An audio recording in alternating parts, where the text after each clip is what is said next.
So I think in essence, the main issue is that people just buy too much stuff. So I'm not advocating that we're going to be the next Nike, because I don't want to be the next Nike, because it's not good for the environment or for people. So I think in general, people should... It's difficult because we're talking about consumer behavior here, but in my ideal world would be that people just have a closet with things that work and wear, and not have them lay there for like a long period of time. So everyone cut down their wardrobes by 50% and buy nice products that they can wear for a longer period of time, whether they be secondhand, which is best, obviously better than what we do. And if you really need something new, then buy something that is sustainably made. But in general, that is, I think, the main issue with fashion. Yeah, it's just people buy too much stuff.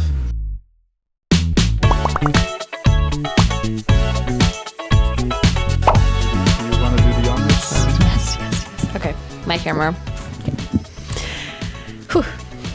Hi, and welcome back to Poppin' Bubbles podcast. This is season 2, episode 4, and today we're talking about sustainable fashion. I'm your host, Lisa. And I'm Stefan, and today we have Erik here. Hello. Welcome to the show. Thank you. Thank you for coming. And of course, as always, we're going to start by asking, who are you? So if you could introduce yourself a little bit. Sure, yeah. So I'm Erik. I'm one of the co-founders of Iron Roots. Well, it's still called Iron Roots. We'll talk about that later. Basically, what we do is we make sustainable sportswear. So usually all sportswear is made from synthetic materials, and we make an alternative to that. I don't have a background in fashion, so I just started out with this a few years ago, nothing to do with my studies. I studied like civil engineering and built environment, so there's nothing to do with what I'm currently doing. But yeah, it's been quite a fun journey so far, and yeah, can't wait to talk about all the things that you have in mind today. So how do you go from engineering to fashion? Yeah, good question. So my background, I did track and field my whole life, so I already had like the connection with sports. And when I was 18, I had my first business in event management. So I knew I wanted to do something on my own. And I already kind of knew when I started my studies that I wasn't going to pursue like a normal career in that, but maybe something with solar panels I was thinking about, or a sustainable built environment, or architecture. But it didn't really come to fruition for some reasons. And then I came across this, and it's I was just talking with a sports friend of mine about how it was weird that we could only find sportswear made from synthetic materials. And then we thought to ourselves, is there an alternative on the market? And we really couldn't find any. So it was just starting out as a journey of searching for something that we couldn't find. And then we thought, if no one is working on this, let's do it ourselves. For me, it was personally, I had already done a lot of things with sports, so there was a connection. I liked fashion, so how I dressed, so the products that I bought, not from a sustainability perspective. And from my studies, I had a little bit of interest in sustainability. So those three things that came together, I think that made it work. And when did they come together? Like you said that you just were talking to a friend, and you were like, it's kind of weird that there is no sportswear that has that doesn't have synthetic materials. Was this where were you when this when this conversation in the gym, actually? So we were just working out. Yeah, so we were just working out, and I think I'm a big believer in like your subconscious. And I think a few months ago, before that conversation, I watched a documentary on fashion. It's called The True Cost. It's about, maybe if you've seen it, it's about like how bad the environment and people get treated usually within supply chains in fashion.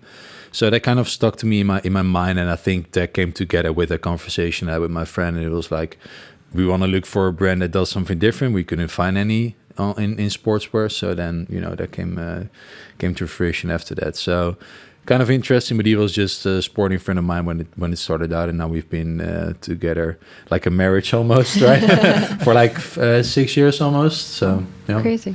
I'm curious, how long does it take from this initial conversation of like, yeah, let's do something like that, to actually like sitting down and like doing stuff? So the doing stuff wasn't, I think, the hard part. I think quite quickly we figured out he was still studying. I just finished up my studies. I was also like ending up my studies, finishing up my studies, and he was still studying. But we thought, this could be a nice project to maybe find something that we like ourselves. So that early phase wasn't too hard. It was more of the process of going from that initial idea to an actual product. That took like 1.5, 2 years probably. which was quite a long time, but we knew what we were signing up for because we were talking to people in the industry or experts or people that are, scholars that were researching topics about sustainable materials, for example. And we noticed that there was like no supply chain set up for this essentially. So for us, we knew where we were getting into, and we thought if we are going to do something different, we have to really dive into this. So we also allowed ourselves some time for that. So we thought like 1 year, 1.5 years maximum for the first product. It took a bit longer, but yeah, so that takes a long time. It doesn't necessarily have to take that long, but as we didn't have a background in fashion, we had to build up all the connections, all the knowledge. So, and because you're not profitable from day one, I think. No. What were you doing on the side? Yeah, good question. So in the beginning, I had my company before that in event management. I was bought out from that because I didn't want to do it anymore. So I got some cash from that, and my co-founder just saved up. So we both invested basically the savings that we had into the business. So bootstrapped it. And then we got some grants as well for like researching and also some development of the products. And then on the side do some freelance work. So I did a lot of marketing freelancing because I also did for my last company the marketing side.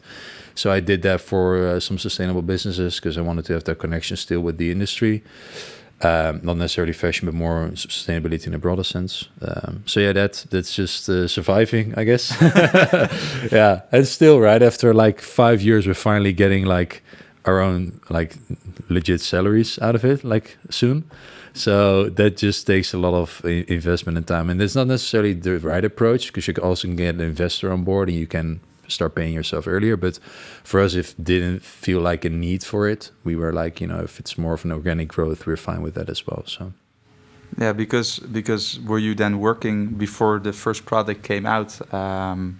Were you working full time on this with the money that you had saved? Yeah. So kind of full time. I was usually I did like 2 days a week the freelancing job, and that paid for all of my expenses. So I could kind of make it work that way, and then 4 days or 5 days a week because you have 7 days, right? Mm-hmm. And I come from a farming background. My parents have a farm, so weekends don't really exist there. So for me, it was not a weird thing to work on the weekends on the business and then have still 5 days that you can work on a business and 2 days for freelancing and you can make it work. So that's because I think that's kind of like one of the hard parts of starting something that I've noticed at least is you need attention and you need focus. Yep. And you need structure and you need to be busy with it, and it can't be just like some kind of hobby that you do on the side if you really want to make it successful. Yeah, if you want to make it work, it will fully consume you, probably like your time, your efforts, everything. Yeah, and I believe that a lot of like people that are just done with studying or they're still studying and they want to start something on the side, they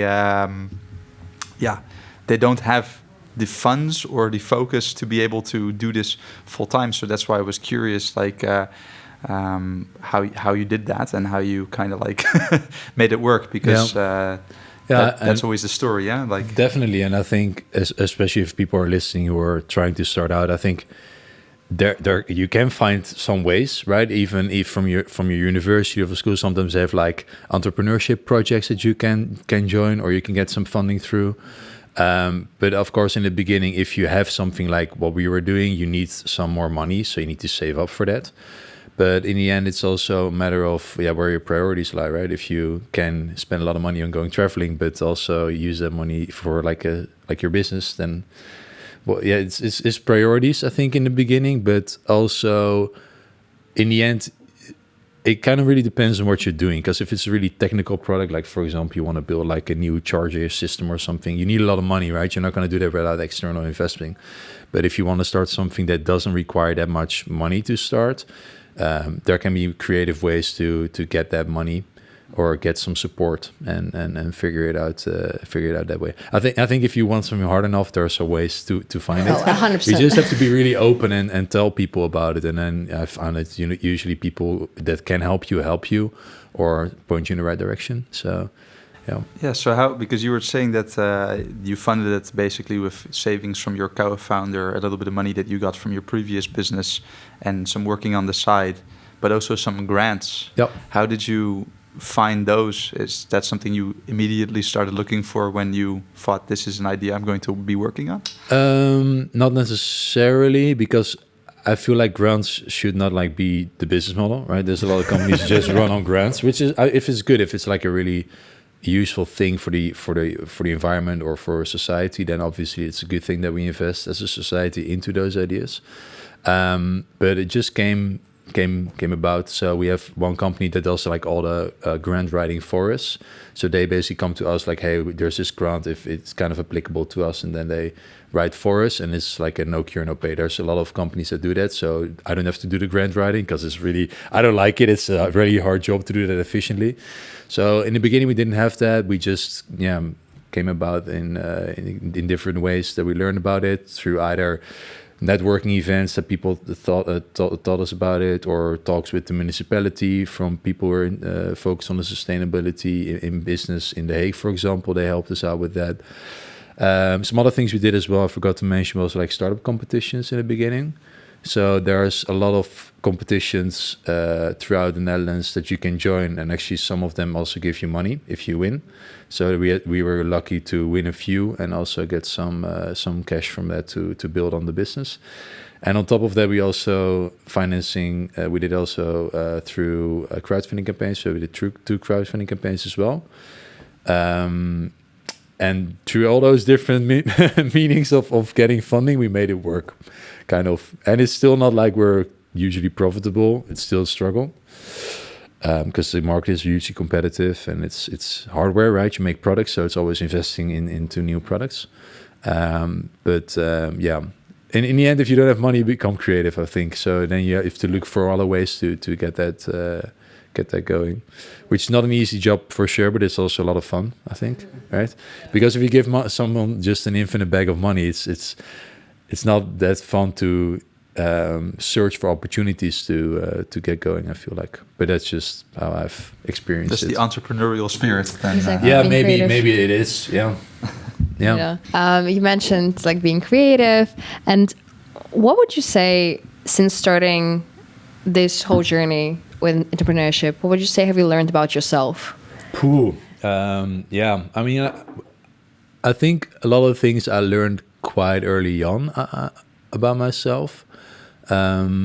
So I already knew that I wanted to do things on my own. So I worked for a municipality, for example, did my internship there. I didn't really like it. I did my internship for another, like a big corporation. I didn't like it because I wanted to show the things that I liked to the world in some sense, and make things on my own and share that. That's what I've always liked to do. And in the beginning, those is quite difficult because you don't know what you want to do or how it's going to bring, how it's going to show what you like to the world. And in some sense, comes with product development or whatever content that we make. But I think I'm quite resilient for when I was already starting out when I was younger. I also know what I'm good at and what I'm not good at. So I'm good at, for example, creating stuff, but I'm not that good at planning or being very detail orientated. So by that, you can either say, okay, I have to really work on those things that you're not good at, or you can find someone who's good at it. And who compliments you. Exactly. So my co-founder is really detail orientated. Mm-hmm. So I always say, like, I pave the road and he makes everything look nice, right? So he makes sure that the path is clean, right? So I can pave a road for us and create a direction, and he makes sure that everything is in order. Probably if he wasn't there, we already went bankrupt. Yeah. So yeah, finding either make yourself learn those things, but if there's not inherent in who you are as a person, find someone who can complement you there, I think. But you said that you guys were talking about this in the gym, and that's kind of how it came to be. We've also talked to people that kind of acknowledge that they don't have skills in a certain aspect, and then someone happened to come on their path that had the complementing skills. Was it just like dumb luck then that you and your co-founder have these complementing skills? Yeah, I think so. There's a stark contrast between that and my first experience, because when I started with my first business, to give a bit of context, I did it with two of my friends, but two of my really good friends, but we're very much alike. So that's why we're good friends, right? Because you're very much alike. You like the same things. you trigger each other on like whatever, doing fun stuff. Sorry. And I think for us it was the beginning of the first company. It made it so that we wanted to do the same things, and it didn't work out at all because we were getting into arguments about, okay, I think we should make this advertisement, and he said, no, I want to make this advertisement. So it was very much damaging our friendship, I think, in the beginning. So we almost broke up as friends from starting that business. So when I started with my other co-founder Ashkan, it was more of a, not necessarily maybe luck, but it felt more like he was very different from me, and I knew that. And we weren't like close friends; we were just working out. Like we had a workout group of like 6 guys, and he was one of them. But I knew that he was really hardworking, and I knew that he was kind of very detail orientated. And I was like, okay, I'm not that person, so maybe this works. And then the more I spoke with him, the more it came, connected. And that's also why we've been doing what we do with just 2 people, because a lot of people assume we have like a really big group of people working on it if they see the brand or they contact us, and it's just us 2 with some interns usually on the side and a few freelancers. But because we're so really set on, okay, I'm responsible for the creative stuff, he's responsible for finances, operations. So it's very clear we have our opinions about what we do, but in the end, I have to decide which direction we go on my part, and he has to decide on his part. So that makes it very easy. And in a sense, I've kind of maybe subconsciously knew that when I met him or when we talked about it, but you can also maybe call it luck. I don't know. It just happens. It's just what it is in the end. Well, it feels like it was in the back of your head when you were thinking probably, about yeah, this. probably it was Subconsciously. because I was kind of damaged from the earlier experience with my other friends, because it didn't really work out the way I wanted it, and I didn't want to mix my personal life with my business life, which is really difficult. Some people can do it. I'm not that person. Like if I'm doing something on a personal level and it's also inflicting business, they're just interconnected for me. So maybe because I was a bit traumatized for the first experience, I did better on the second one. Yeah. No, working with friends, it's difficult. Yeah, a little bit complicated. And also, if you have a lot of complementing skills, is hard. And I feel like when you look at like the groups of people that want to be entrepreneurs, they're all kind of sort of the same people, which is kind of hard, because the people that are more precise and secure, they're not the people that are out there like saying like, I'm going to change the world or this. It's hard to find those people, but you really need them, I think. Definitely. Yeah, I think entrepreneurship is you have a very broad skill of things that you need to learn or need to have as a company, and you cannot do that with only extroverts, for example. Right? I'm a bit more extroverted than my co-founder, even though I'm not a complete extrovert. But you need people who have other skills, who have a different mindset, or can zoom out when they need to zoom out, which I cannot do. So yeah, definitely there's need for all kinds of people in there. And if you go to a networking event of entrepreneurs or whatever, people who want to be entrepreneurs, it's very much same. Everyone is unique, but same type of skills or type of mindset or type of person, if you can say that. A note for my future self to, before starting a business with my friends, to first kind of check whether we're complementing each other or we're the same, because I don't want to be traumatized. Yeah, no, it kind of really depends on the person. I think a bit too sensitive to make sure that I can separate the 2 things. I really couldn't do that. So there are some tests you can do, right? If you do like whatever Big 5 test is, for example, one of the things that you can do and see, okay, how do you measure up? What worked for us as well is just talking with like people that we trust and having like conversations with me, my co-founder, and some people around us, and see, okay, what skills are we good at and what skills we're not at. So one thing that helped us in the beginning was joining like a startup bootcamp, which like a bootcamp where you learn about business, I guess. Mm-hmm. The one that we had, I'm not sure if it's still around, it's called Climate Accelerator, I think the name was. I'll look it up and we'll put it in the notes afterwards. But that was really good, because then we were forced to work on certain questions and challenges, and it really showed that we were very different in our approach in it, for example. So that really showed us, okay, we're a good fit for what we're doing. So those tools are also out there, whether they be online or in person.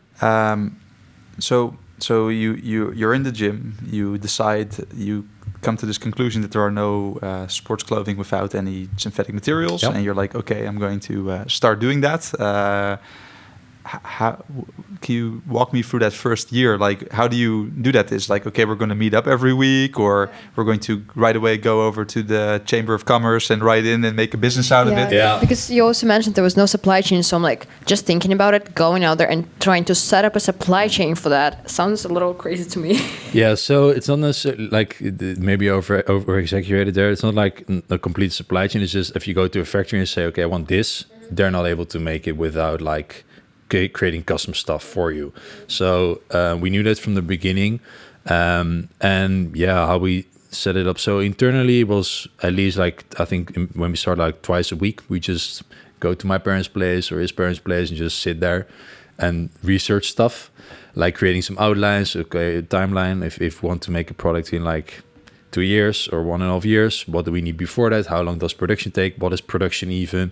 So then contacting online or looking up like, all right, other people working with hemp, for example, as a material, and then contacting those people, whether they be scholars or people in business, trying to get some context or telling them your mission or what you're after, and then hopefully people will help you. And I found that especially in that beginning phase, and if you're younger, people are very much willing to help out. So we reached out to a lot of professors or people in industry or like governing bodies on sustainable fashion, stuff like that, to see, okay, are there any routes that we can take? And then we visit a lot of factories. So figuring out, okay, are there factories that want to listen to us because we almost have no money and we still want to make some products. And then, yeah, just trying out different things, I guess. How was that, visiting the factories? Fun. Obviously, that feels like you're really... I mean, for a lot of people, like the going to the Chamber of Commerce, writing in the business is like a point of doing actual things. For me, it was more of, okay, you're going to a factory in like Romania. What are we doing here, right? So you go there, you take a plane, you're like, okay, and now we have to visit 2 factories. And I have no idea how it's going to work because we've never done this before. And those people I've experienced for like 20, 30 years, and you're coming there with 0 experience. So I think learning about those different experiences was what really set it up for us. Like, okay, this is something we were working on. And by then we didn't really know even if it was going to work. We just had like a mindset of, okay, we're going to try this and see until the wheels fall off. And then we'll do something different if it doesn't work. Yeah. Oh, it worked out. So kind of. We're still a very small brand, so I'm not going to be too excited about. Yeah, of course, go right ahead. So that's just some of the products. For the people on like Spotify that are not looking at the video, Erik brought us some products from his brand, Iron Roots. We have a black T-shirt here and a blue polo. Light blue polo, yeah. Maybe you can tell us a little bit about these. Yeah, sure. So to give you a bit of context, when we started out, we wanted to make everything out of hemp. Because hemp, if you look at it from a resource perspective, not taking recycled materials into account, it's the most sustainable blend there is. You can use it for food, you can make like concrete out of it, and you can make clothing out of it, all from the same plant, which is crazy, right? If you were to restart civilization and you would need one plant, hemp will be basically it, because you get protein out of the seeds. You can make clothing out of it. You make a whole city out of it, right? If you wanted to. So when we started out, we wanted to make everything out of that. But in clothing, and the hemp fanatics will not tell you this, but the issues arise when you use hemp in t-shirts, that it gets really hot because the fibers are a bit hollow, so it retains heat, which is good if you want to make hoodies or like thicker material. But for sportswear, it wasn't really that helpful. So in the first year, we really focused on that and creating a hemp-based product. But it was really difficult, and also if people were using it in hotter climates, it would get really sweaty and not work out that well. So we're using it still for some products where it's useful, but not in all products. So this is made from wood fibers and organic cotton.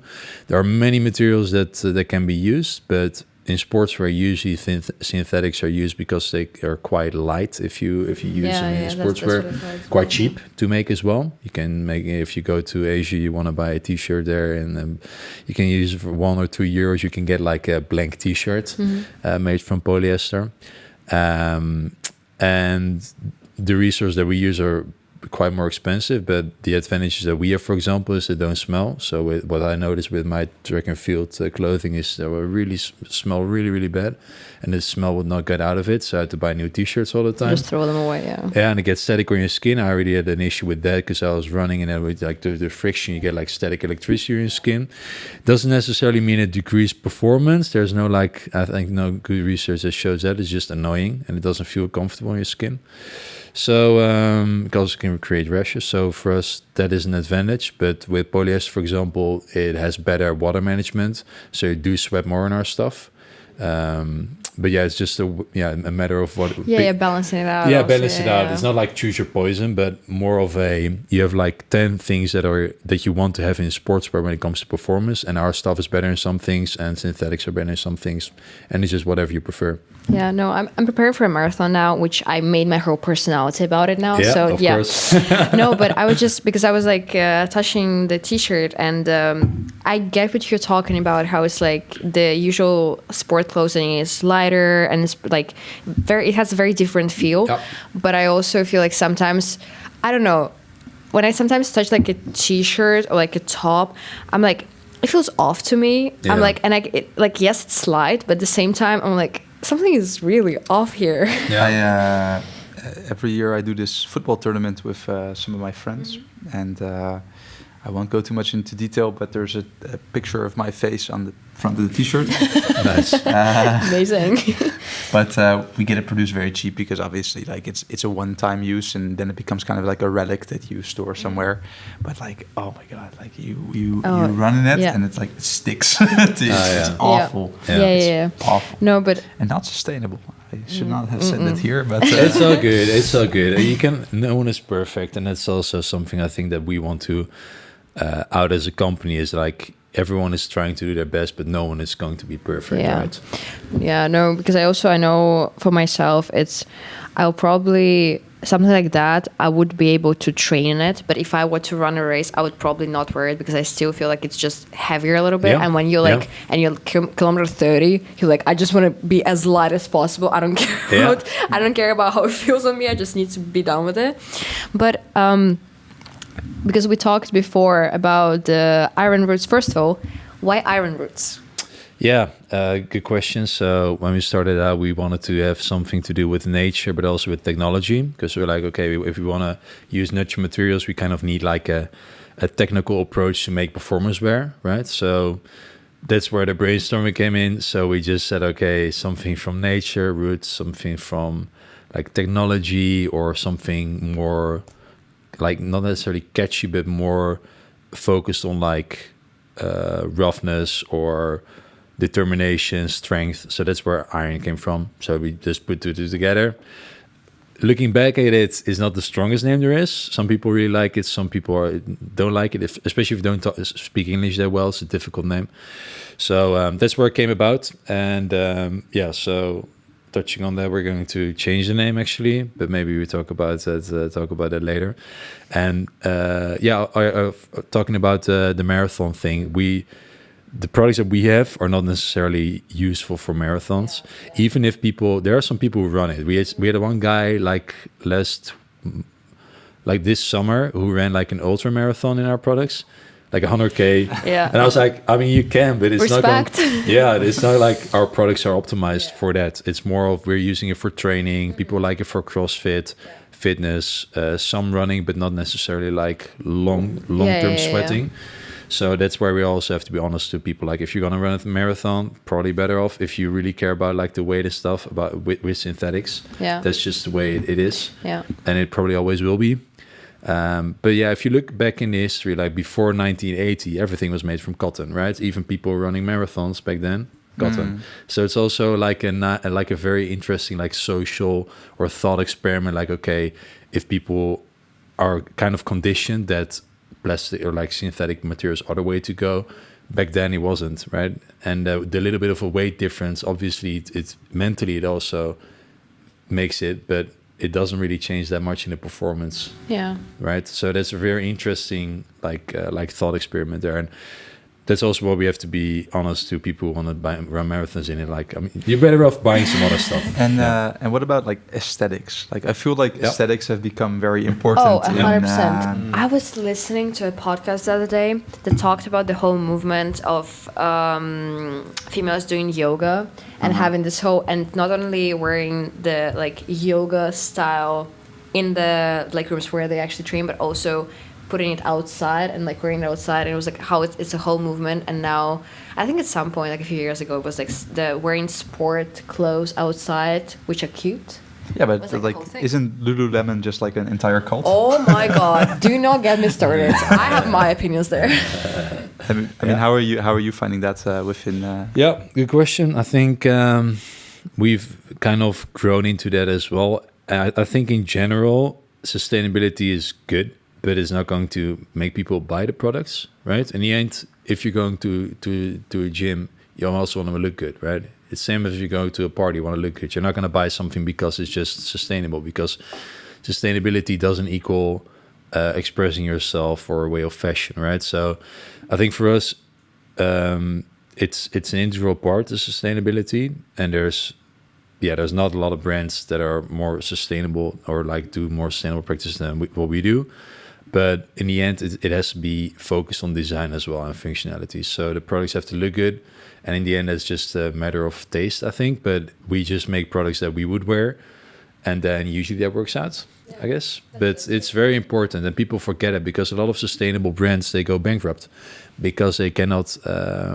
they don't necessarily comprehend, but they focus too much on the sustainability and less so on the design element of it, which is maybe even more important, I think, also to the sustainable consumer, because in the end it's fashion, so you have to make something that looks good.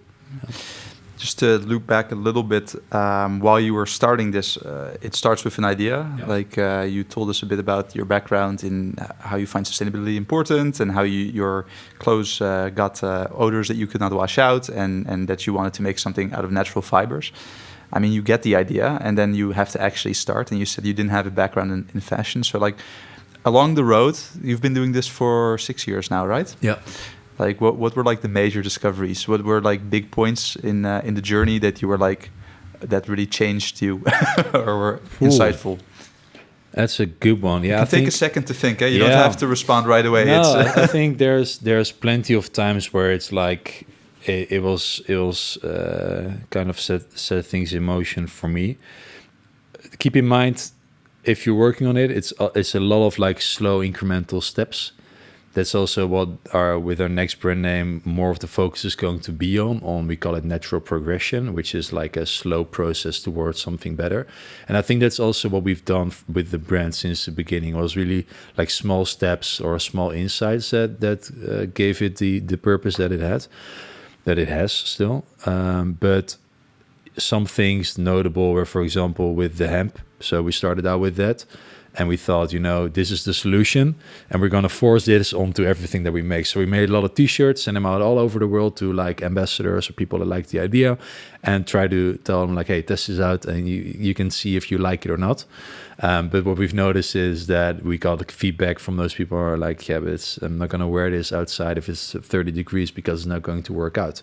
So we got that feedback, and then what we got as advice from one of our advisor people, like our mentors, he said, the issue right now is that you fall in love with the solution, but you have to fall in love with the problem, which was a really like thought-provoking thing, because we as people, we really like to, even if you're an entrepreneur, if you have a problem, you're going to find a solution, and usually you stick to that solution because that's how our brain works. We're a problem-solving entity.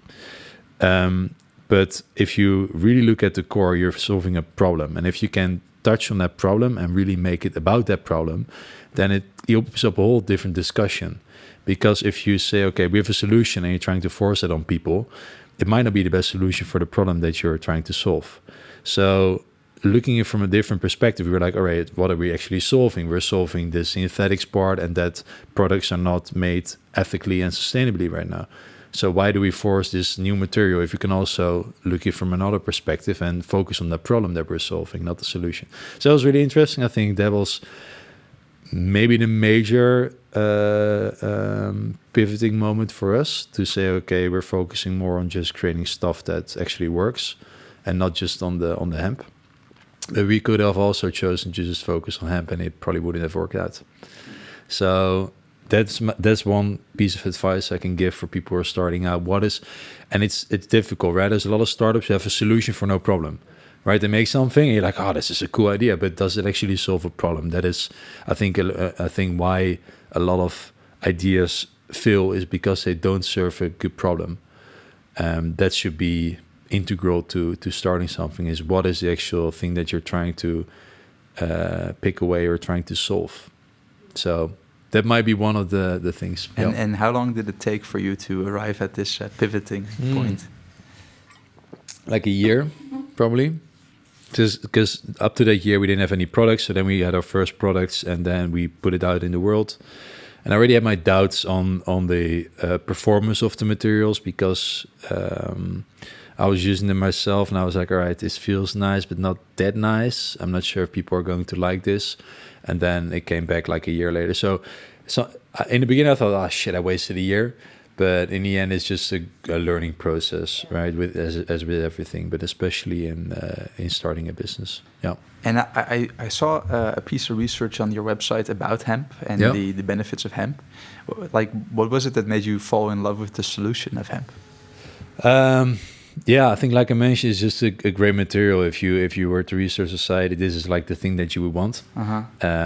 And just talking about more about it, learning more about it, how the rich history as well. Like, hemp was used for so many things back in the day, right? All the ships we had back in the day in the 1700s, the rope was all made from hemp.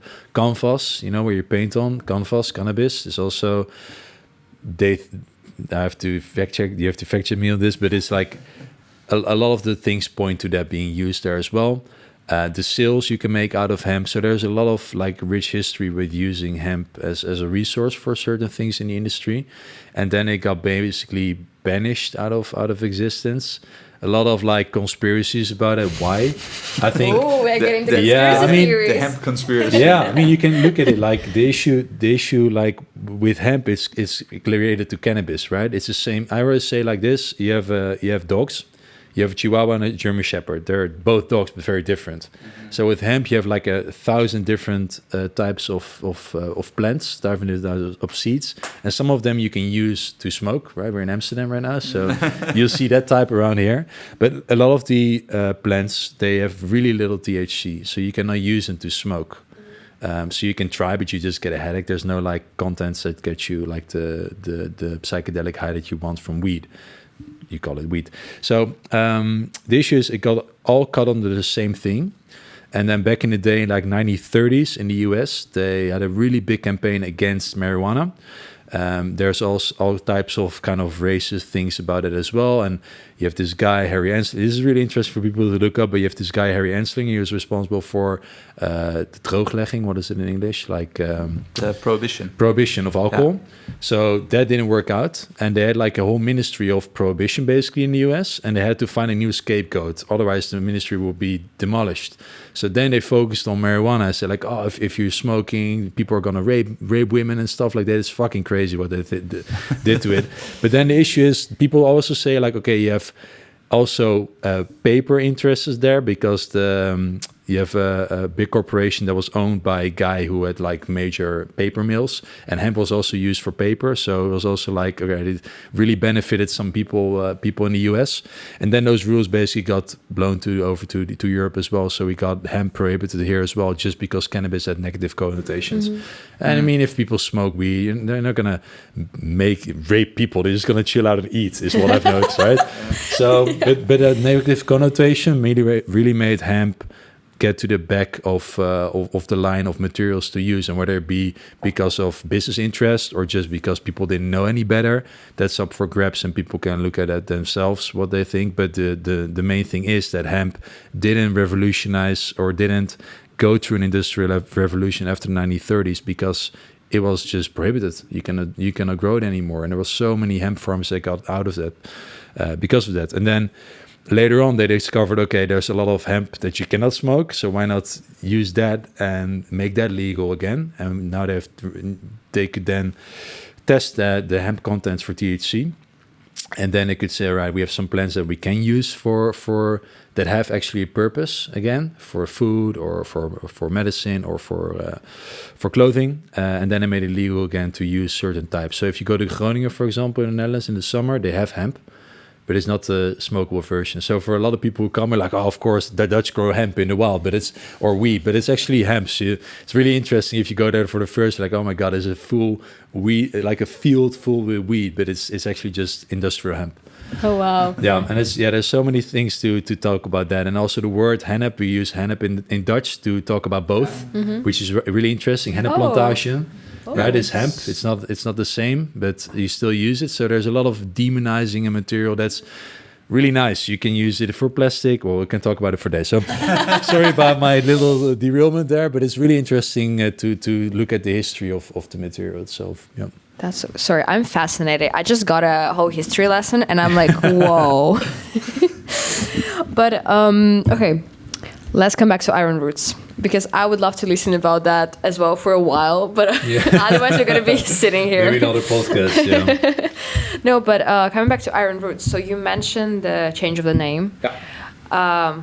What happened? Yeah, so another funny story there. I'll try to make it not too long, but yeah, so you have copyrights, right, for the name and a logo and everything, and we registered the brand name when we started out.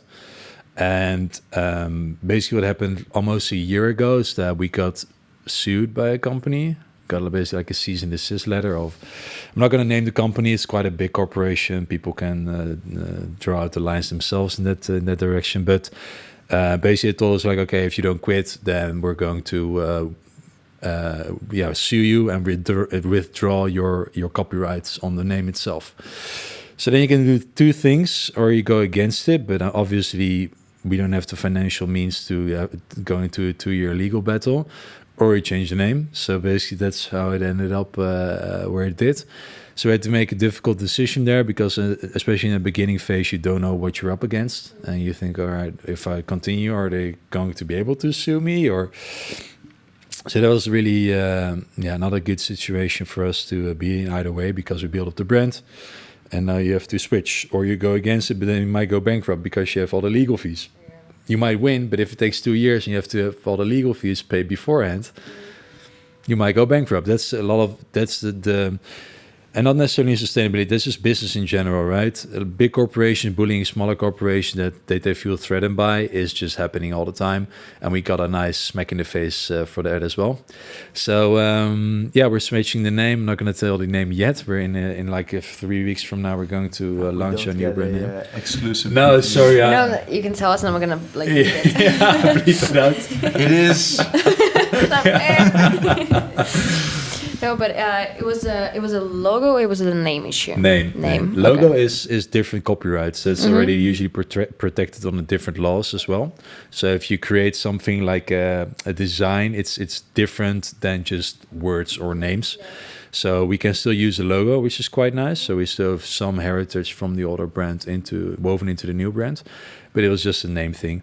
And we also came to the conclusion, like, it's a nice name, but we could do better now after a few years of diving into brands, diving into branding. And the new name I'm quite happy with. And it's just not that nice that you have to say goodbye to something you've built, right? It really feels like saying goodbye to something that you've built, because it's like a fresh start. But And if you're changing the name, because I see, like, for example, on this one there is no name, but on this one there is. Does it mean that you also need to get rid of all the clothes that have the name? Black Friday is coming. Well, actually, I was looking into the website. Might be placing a purchase. Yeah. No, we actually done like a sale for the past month, because we're going to close the website next week. So when this podcast is up, probably it's already closed. Okay, I need to, like, after recording, I'm like... No, I'll get you something, don't worry. No, but luckily we've calculated a bit, so we stopped the production before the summer, and we're like, all right, the remaining stock probably will sell out before then. So most of the products have sold out. So that was quite good timing wise. We did that smart. But yeah, it's still obviously not nice to have to sell your products for a little less price that you wanted.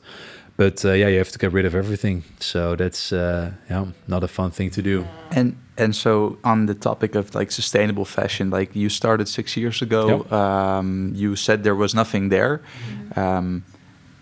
I don't remember 6 years ago what if it were. I was not looking into it, but I have a feeling that these days there is so much. There are so many like labels that are like sustainable cotton, and actually there's a lot of there's an European law coming. I learned the other week, the European Green Claims Directive, that you can no longer just claim that your stuff is sustainable. Organic or green or whatever. Yeah. Exactly. Yeah. So it feels like the market for sustainable fashion, like that as a unique selling point aimed at consumers who find sustainability very important, has grown significantly.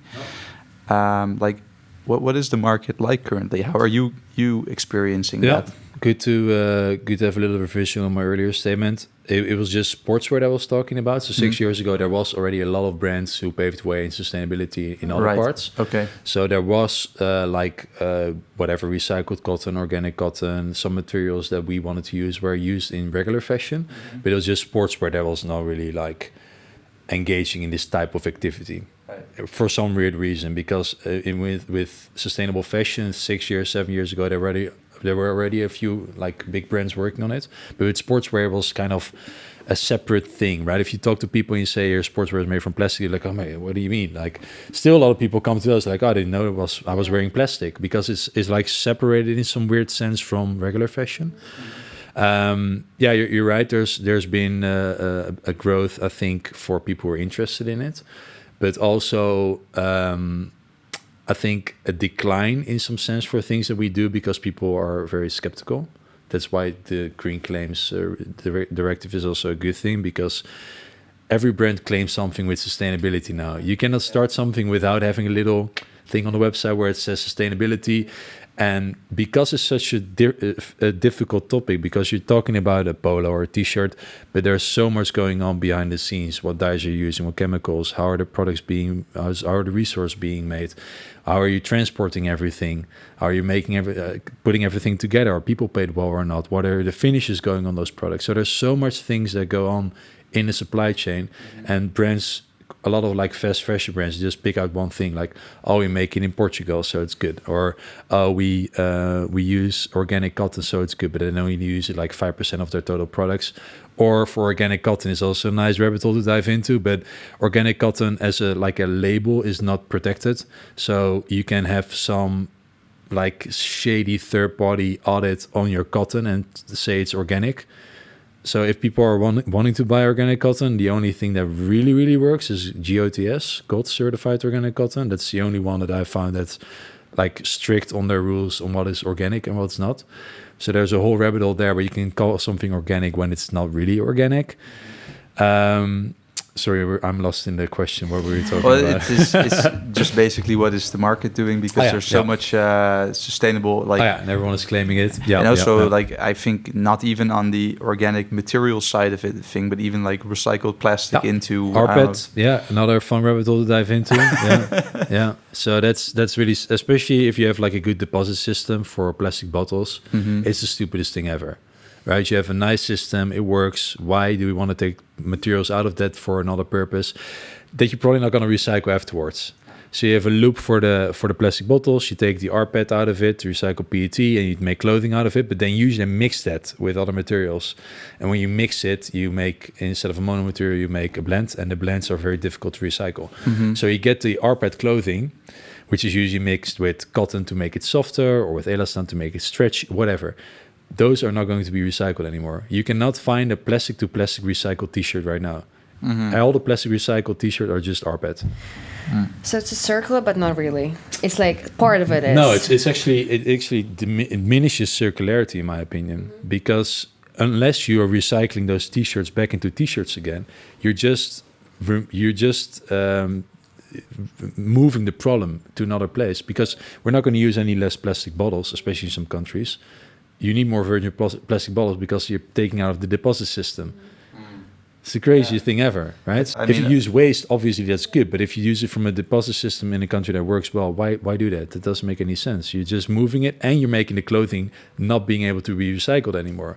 It's just a marketing ploy from my perspective. Yeah, and you're basically creating even more waste on top of it because you just like have those clothes that are gonna end up in the landfills or wherever they end up. Yeah, so you're taking actually the recyclable materials out of the loop. Yeah. And just break the loop. You break the loop, and you're actually breaking the loop. And a lot of people say, "Oh, this is circular clothing." What does that mean? Unless you're making there are some companies that do that with wool, for example. You have some recycled options or cotton, and but the plastic. The issue is it's really difficult to recycle because usually it's mixed with other stuff. And 100% polyester t-shirt is not. You don't see that very often. It's usually mixed with other stuff, and that makes it really difficult to recycle. It can be done, but there's a hefty price tag on that. And if you have to pay 3 times as much for a resource compared to like a virgin plastic or an rPET, you're not going to do that. So there are some scandals there as well, which is really funny, like companies making plastic bottles, smelting them down again so they can call it rPET without even being used in this society at all. Oh my god. That's kind of crazy. Yeah, I've heard that. Yeah, that's things like that really trigger me because it's not with good intentions. If you're doing something and it's with the right intentions, and even if it's a small thing, it's better than nothing. But if you're doing stuff like that, it's like just why, right? You're just tricking people. Don't. Yeah, you're tricking people. And so like I mean, the whole thing is, us as consumers, we just consume, right? Yep. And new stuff comes onto the market. You can buy secondhand, but you can also buy new, and then hopefully it can be circular, and you can recycle it and reuse it again. Like you are, of course, owner of a company that produces new goods. Yeah. What is kind of like your vision on it? Like you're in the apparel industry. How would you like to see it being handled, and how do you, maybe with your own company also try to enforce like sustainability within the sports clothing industry? Good question. I think there's always a balance to be made there because you're a company and a brand, so you need to grow. But I think the main issue is just overconsumption. Mm-hmm. So whether you buy sustainable products or whether everyone would use the materials that we use or recycle materials, the overconsumption is just the main issue.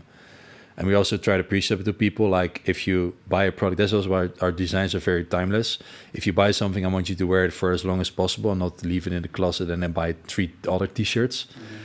Mm-hmm. Secondhand buying is obviously better, but also if you buy secondhand and just buy to consume, you're taking away for the ability to have it spread out and be used by a lot of different people, mm-hmm. right? So I think in essence, the main issue is that people just buy too much stuff. So I'm not advocating that we're going to be the next Nike, because I don't want to be the next Nike, because it's not good for the environment or for people. So I think in general, people should... It's difficult because we're talking about consumer behavior here, but in my ideal world would be that people just have a closet with things that work and wear, and not have them lay there for like a long period of time. So everyone cut down their wardrobes by 50% and buy nice products that they can wear for a longer period of time, whether they be secondhand, which is best, obviously better than what we do. And if you really need something new, then buy something that is sustainably made. But in general, that is, I think, the main issue with fashion. Yeah, it's just people buy too much stuff. Yeah, my next question was actually, in your opinion, what is better, to buy secondhand or buy just long-lasting sustainable clothing? You partially answered it already. Yeah, secondhand, definitely. That's also what we put on like some blogs that we write, for example, or people that ask us. Secondhand is always is the best option because it's already made. It's the same discussion with electric cars. You're better off buying like a small petrol car than buying a new electric car, because all the materials and stuff that go into it, obviously you have the pollution and stuff, but if you look from a raw resource perspective, that car is already made. If you have an old car, you use it, why not keep using that? Same goes with clothing, right? Of course, the clothes can deteriorate faster, and with sportswear it's an all different story, because it's more related, I think, to underwear than to regular clothing, because people sweat in it. So secondhand sportswear is kind of tricky, I found. Would not buy it. No, not a lot of people would buy secondhand leggings, for example. So there's another issue there, but in general, for fashion, secondhand is just way better because it's already produced.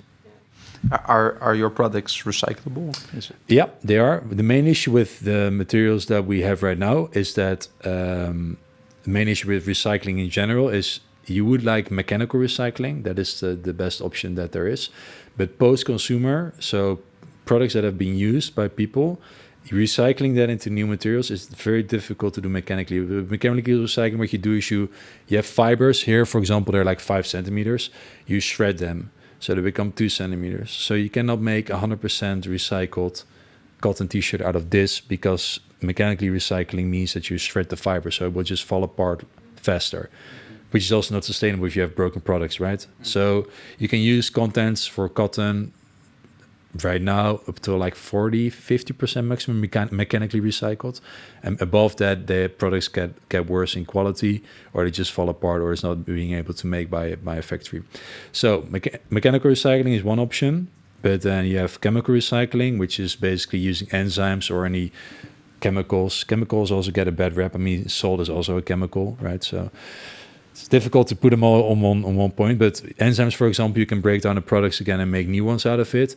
Main issue there is pricing, and also you need really big quantities. And as the materials that we use are quite new and not used that much, for example, hemp is only like 0.1% of the total supply chain is using hemp. So you cannot find recycled hemp or use it, because there's no recycling plants, for example, made for those materials. So short answer, yes.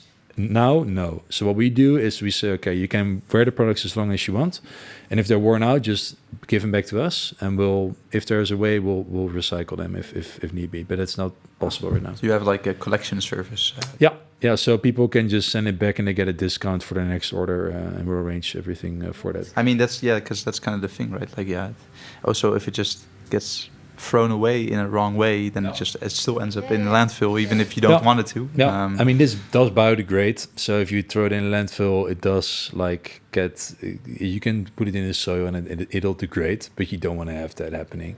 And in the end, it's also weird, like who throws away their t-shirt on the ground in the woods or something. Right? It's like, imagine, right? just like yeah, but it's always like, oh, this is biodegradable. But yeah, who does that? Like, you're going to use it, or you're going to throw it away in a recycling bin. That's usually how it goes. We want to incentivize people not to do that, because I think we can do probably in the end a better way of like having this stream put out and then putting it back into recycling the products. You already mentioned something about that I find very fascinating, customer behavior, and because when preparing for this, I read some research there we about go. customers. Enlighten me. No, but as a proud representative of Gen Z, I read quite a few papers that say the same thing, that Gen Z is very mindful of... very demure. I didn't want to say that. Of environment, of sustainability issues. It's a whole thing, and it's a very big trend nowadays. But the biggest issue with sustainable clothing is usually pricing. Yep. I looked at your website. Yep. And we literally were discussing it sometime before that we started recording. It's not bad. It's not bad. Like, I mean, I appreciate it. Yeah, I mean, but yeah, I think it always does carry a connotation that if you want to be more sustainable, that by definition is more expensive. Yeah, that is a really good one. Yeah, and that's again, because the supplies are so difficult, it's difficult to explain to people. But if you look throughout the whole supply chain, usually what happens is, if you have like a big corporation, I'm not going to name like big sportswear companies, but you can fill in the blank, right? They sell a t-shirt for 50 euros, for example, like retail. They always have the margin calculated for the shops, which take usually 2 or 2.5 out of the margin. So then you have 50 euros in the store. The brand sells it to the store for like 20. Then they need to make their own 2 times or 2 point whatever margin. So they need to take that away as well. So then you have a t-shirt you can only buy for like 5, 6, maybe even cheaper. So there's a lot of steps and a lot of money that, you know, different stakeholders need to make, and the little amount ends up in the end. Makes sense because there's less risk, right?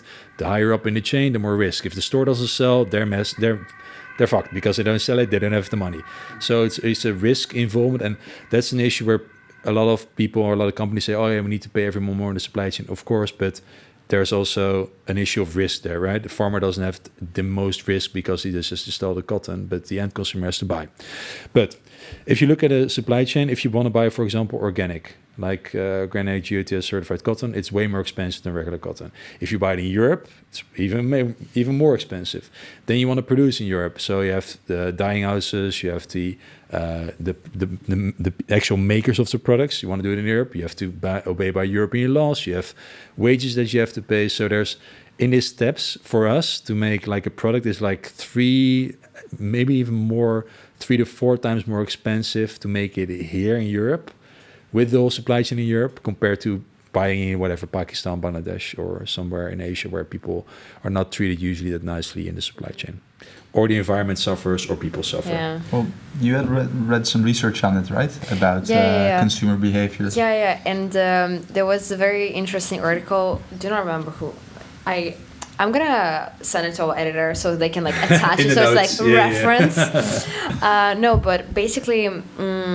It was a whole paper about whether at some point in time the consumer behavior is going to change and people would understand the full scope of the environmental crisis and the issue with fast fashion, whether at some point behavior will actually shift and people will start understanding more why the price is the way it is. And the conclusion of it was like, no, never. Yeah, I understand. Not possible. Yeah, that'd be my conclusion as well from my non-research background. Yeah. No, but I understand that sustainable is usually, as you explained, is like more expensive because of the whole supply chain. But do you think at some point it will still become less expensive and maybe more accessible with the amount of people that would want to maybe buy sustainable? Yeah, the main issue here is that you're talking about craftsmanship. So some brands are like, they say, oh, it's handmade. Almost every piece of clothing is handmade because always you need to sew the things together, you need to print it. There's a lot of manual labor involved. If you're producing in a fair way, it's very difficult to scale that up when it comes to production and make the costs go down. Usually you have your economics of scale, but it's very diminishable when it comes to fashion, because you're talking about people cutting actual products, for example, or people sewing stuff together, or doing the finishes, or ironing the products out in the end. So there's not a lot of wiggle room there. Materials, yes, if there's obviously more raw resources needed, or more recycled materials, for example, more efforts towards that, then it becomes cheaper. But I don't see a world where we can make a t-shirt and sell it for 10 euros, for example. It's not going to happen. If you have a fully ethical supply chain and locally produced, it's just not possible. And it's not going to be possible in the near future. And it's, for me, it's also a way of thinking around, or thinking the other way around. The other products are just too cheap. If you see a t-shirt for 3 euros, someone has suffered for that. Either be the environment or a person in the supply chain. Because you cannot guarantee that everything goes well with a t-shirt for 3 euros. And it didn't used to be that cheap back in the day. Clothes used to be way more expensive, but the prices went down with fast fashion 20, 25 years ago. But before that, products were made and there were more higher quality, lower quantities. Also, people would just go to the tailor to get like a hole fix or something. Now, if you have a hole in your t-shirt, you're like, all right, but I don't care. I go to H&M, whatever, buy 3 new ones for 10 euros or 12, and we're good. And I don't blame people if you have, for example, if the opportunity is there, right, you're going to take it. And if you don't think about it, I'm not blaming anyone. Before I started this, I was kind of in the same boat, right? I was like, oh, good deal, 10 euro for 3 t-shirts, I'll buy them. Black Friday, let's yeah, go. Almost for nothing. But it if you look at it from a big scale, it just has such a negative effect on either people or the environment, or both in some cases. So, yeah, long answer short, there can be some decreasing there in the pricing, but in the end, I also feel like if people pay a bit more for a product, they also will take better care for that product. So I would like to create more discussion in that direction, where people have a product that they use for longer.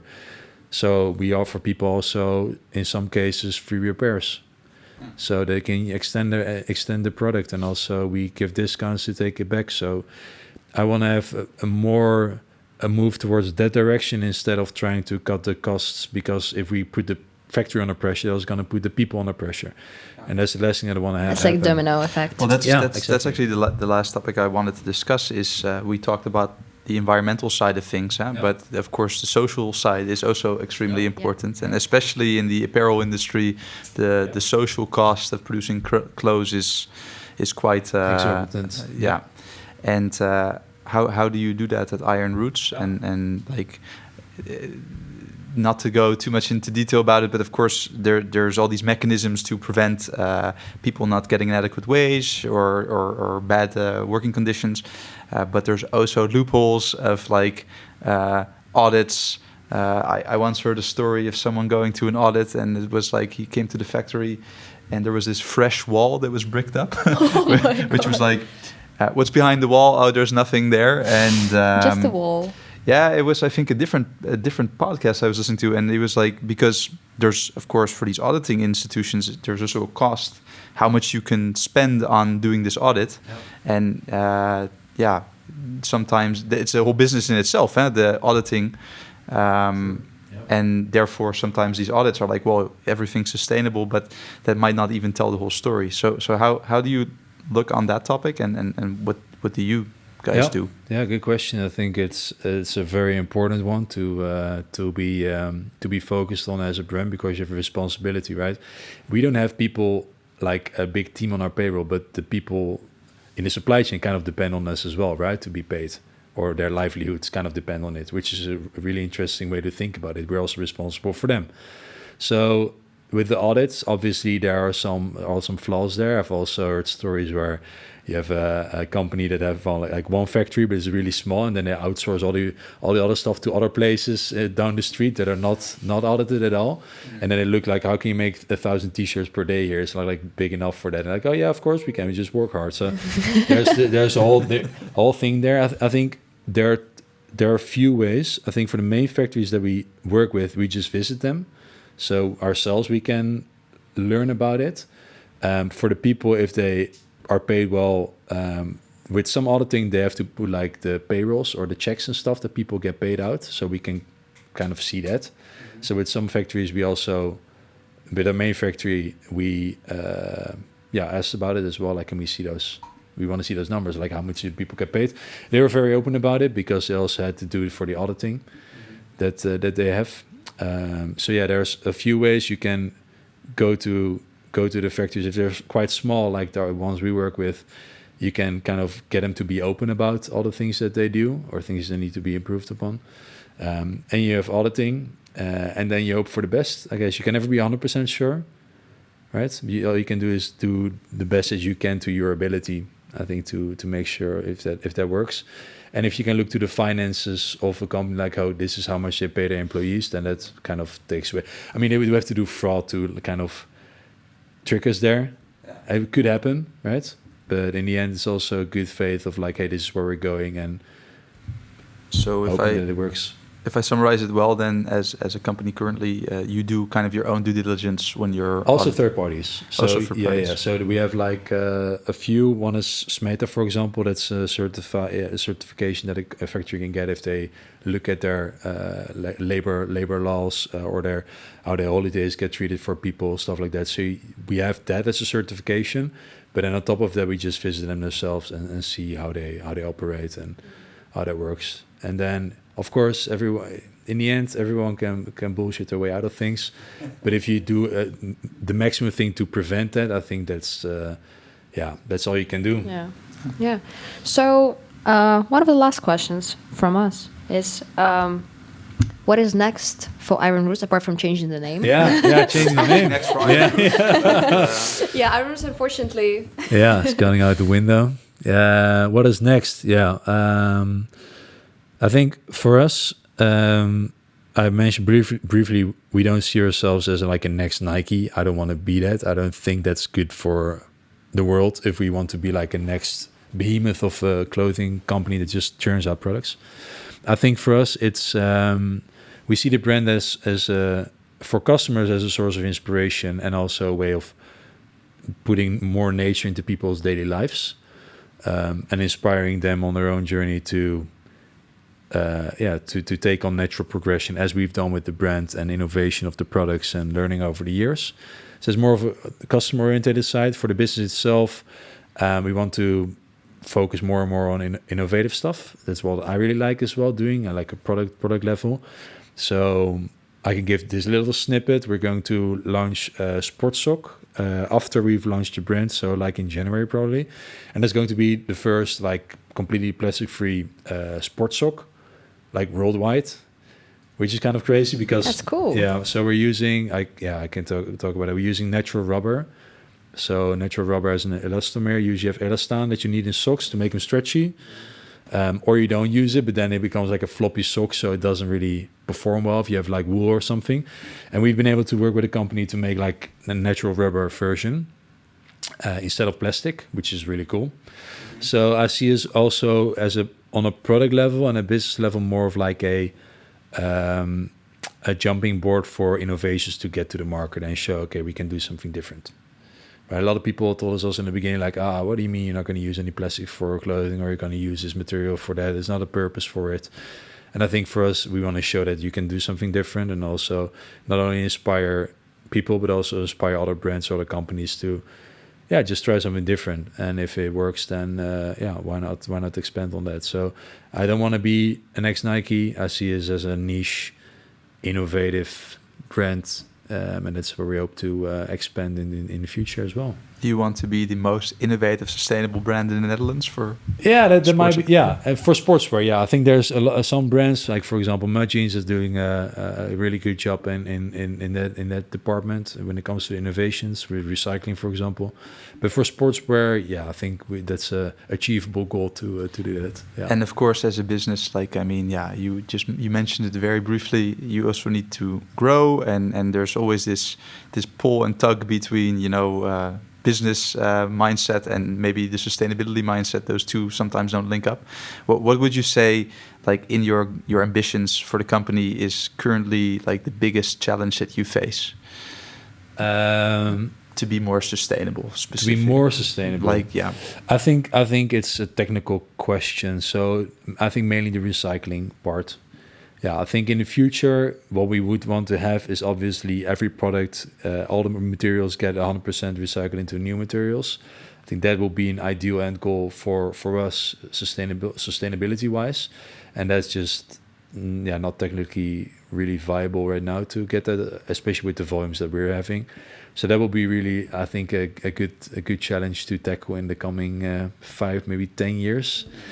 And that's also where there's like a mismatch between, I think, government and industry, because they say, by 2030 you need to have X amount of recycled products in your line, and it's like you're not going to be able to do that. It's not possible because the technology is not there yet to make that happen, or at least not on the scale that you need it. So there's really a lot of challenges in that direction, and other than that, not that much. I feel like I think the other things are quite okay, I guess, for now.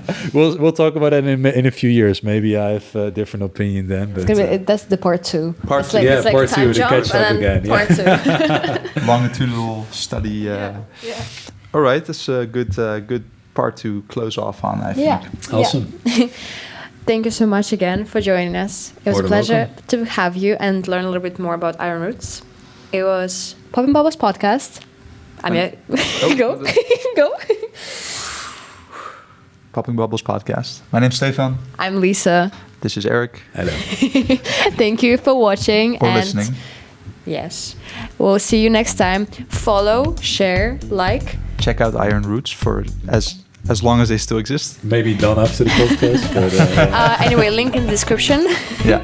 Thank you so much, and see you next time. See you next time.